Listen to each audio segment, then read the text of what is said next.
Hello everyone. ඉංග්‍රීසි කතාවට වාක්‍ය රටාවක්. අද පාඩමින් මම වාට කියලා දෙන්නේ එයාගේ ලස්සනට ගහන්න කාටවත් බෑ. ඒක රසයට ගහන්න මොකටවත් බෑ. අන්න ඒ වාගේ දේවල් කොහොමද ඉංග්‍රීසි භාෂාවේදී අපි හරියටම පාවිච්චි කරන්න කියලායි මේ පාඩමේදී වාට කියලා දෙන්නේ.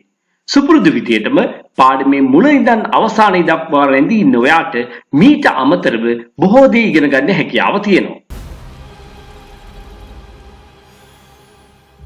එයාගේ ලස්සනට ගහන්න කාටවත් බෑ. මෙතන ගහන්න කියලා කතාවේදී අපි පාවිච්චි කරන්නේ පරාජය කරන්න බෑ. එයාගේ ලස්සන පරාජය කරන්න කාටවත් බෑ. පරාජය කරනවා defeat.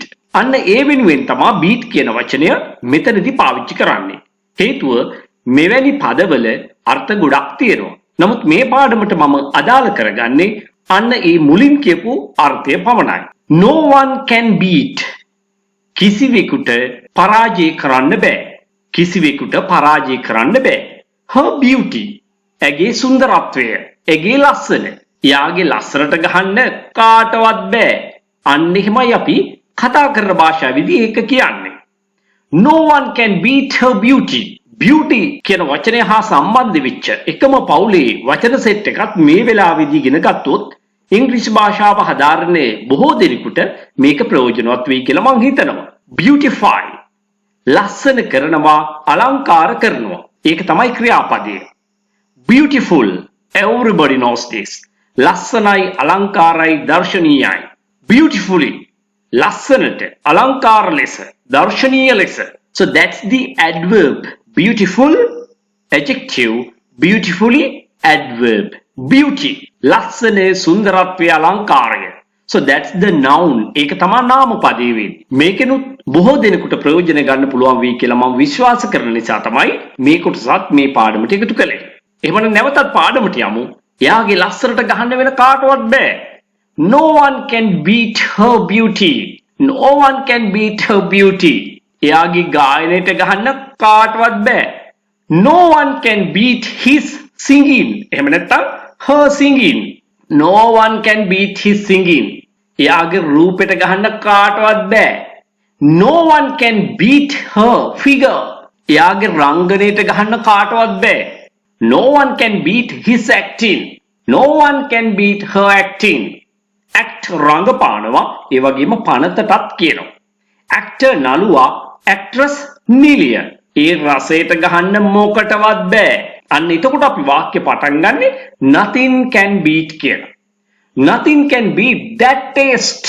ඒ රසයට ගහන්න වෙන මොකටවත් බෑ. ඒ රසය පරාජය කරන්න වෙන මොකටවත් බෑ කියන එකයි කියන්නේ. Taste රස බලනවා, රසය යන දෙකටම පාවිච්චි කරන වචනය taste. Tasty රසවත්.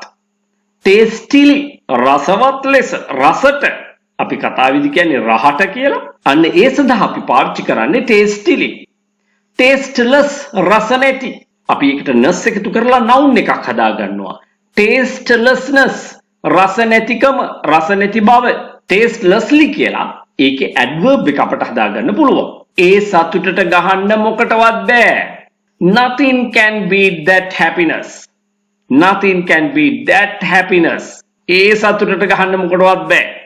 Happy සතුටුයි, happiness සතුට. Happily කියලා අපි බොහෝ වෙලාවට උච්චාරණය කරන මේ වචනය වඩාත් නිවැරදි වෙන්නේ happily කියලා උච්චාරණය කළොත්. Happily සතුටින්. මේ වගේම තවත් පදයක් තමයි බහුලව අපි කියන heavily. නමුත් ඒකේ වඩාත් නිවැරදි උච්චාරණය තමයි heavily.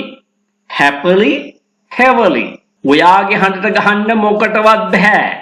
Nothing can beat your voice. Nothing can beat your voice. එයාලගේ අයිස්ක්‍රීම් වල රසයට ගහන්න මොකටවත් බෑ.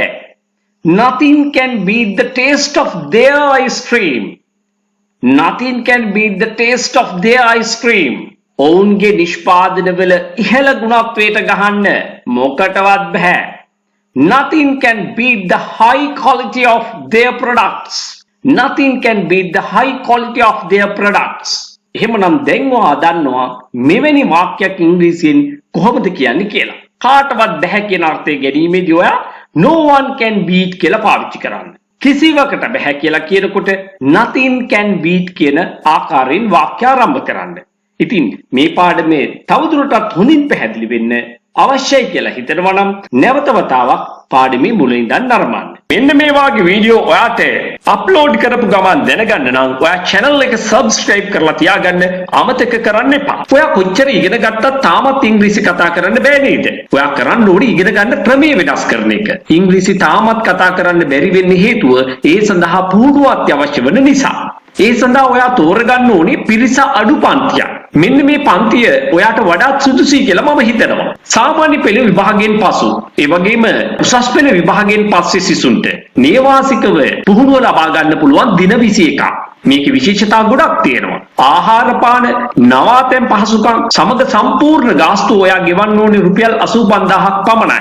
ඒ විතරක් නෙවෙයි පාඨමාලාව සාර්ථකව නිම කරන අයට ඒ අයගේ දක්ෂතා අගයමින් සහතික පත්‍රයක්ද නොමිලේම පිරිනැමෙනවා. වෙනත් කිසිදු මුදලක් අය කරන්නේ නැහැ. දැනටමත් විදේශගතව හෝ විදේශගත වීමට බලාපොරොත්තු වෙන සිටින අයට, වැඩිහිටියන්ට, විවිධ වෘත්තිකයන්ට ඒගොල්ලන්ටත් නේවාසික පුහුණු පාඨමාලාව සඳහා සම්බන්ධ වෙන්න පුළුවන්. ආහාර පාන නවාතැන් පහසුකම් මේ සියල්ල සඳහාම ගෙවිය යුත්තේ රුපියල් 85000ක් පමණයි. පාඨමාලාව සාර්ථකව නිම කරන අයට සහතික පත්‍රයක්ද පිරිනැමෙනවා. මේ නේවාසික පුහුණු පාඨමාලාව සඳහාද බඳව ගන්නේ උපරිම වශයෙන් එක කණ්ඩායමකට 10 දෙනෙක් පමණයි. ඒ වගේම වැඩිහිටිය අයට ඔන්ලයින් ක්ලාසස් පැවැත්වෙනවා. එක කණ්ඩායමකට උපරිම වශයෙන් බඳව ගන්නේ 8 දෙනෙක් පමණයි. ගාස්තුව මාසිකව රුපියල් 3000යි. ගෲප් ක්ලාස් එකකට සම්බන්ධ වෙන්න බැරි අයට තනි පුජ්‍යල පන්තියක් ඉන්ඩිවිජුවල් ක්ලාස් එකක් arrange කරගන්න පුළුවන්. මාසෙකට පැය 8ක්ම දෙනවා. රුපියල් 10000ක් පමණයි අය කරන්නේ. ඔයාට කැමති වේගයෙන් ඔයාට කැමති විදිහට ඉගෙන ගැනීමේ අවස්ථාව ලැබෙනවා. ඉතාලම අඩු මුදලකට ඔයාට උගන්වන්නත් පුළුවන්. එහෙමනම් එක පන්තියක අවම වශයෙන් 100 දෙනෙක්වත් දාගන්න ඕනේ. එතකොට සිද්ධ වෙන්නේ ඔයාට හුදෙක් දේශනයකට සවන් දෙන්න විතරයි. ඔයාට මාත් එක්ක කතා කරන්න, ඉංග්‍රීසි කතාව පුහුණු වෙන්න කිසිම අවස්ථාවක් ලැබෙන්නේ නැහැ. එහෙමනම් ඒ තුලින් ඔයාගේ ඉංග්‍රීසි කතා කිරීමේ හැකියාව දියුණු කරගන්න කිසිසේත් හැකි වෙන්නේ නැහැ. අන්න ඒ නිසා තමයි මේ සියලුම පන්ති සඳහා කුඩා කණ්ඩායමක් පමණක් බඳව ගන්නෙ. පුහුණුව වැඩි වෙන තරමට කතා කිරීමේ හැකියාව අනිවාර්යයෙන්ම ඇති වෙනවා. මම මුලින්ම කිව්වනේ ඔයාට තාමත් ඉංග්‍රීසි කතා කරන්න බැරි වෙන්න හේතුවක් තියෙනවා. ඒ නිසා ඔයා ඉගෙන ගන්න ක්‍රමය වෙනස් කරන්න. ඔයා මාත් එක්ක එකතු වෙන්න කැමති නම් දැම්මම තිරේ දිස්වන අංකයට WhatsApp පණිවිඩයක් යොමු කරන්න. මේ පණිවිඩය ඔයාට වැදගත් නොවුනත් ඔබේ නෑදෑ හිත මිත්‍රයෙකුට වැදගත් වෙන්න පුළුවන්. ඊගොල්ලන්ගේ දුවල පුතාලට වැදගත් වෙන්න පුළුවන්. ඒ නිසා මේ පණිවිඩය හැකිතාක් දුරට ෂෙයා කරන්න. Thank you everyone.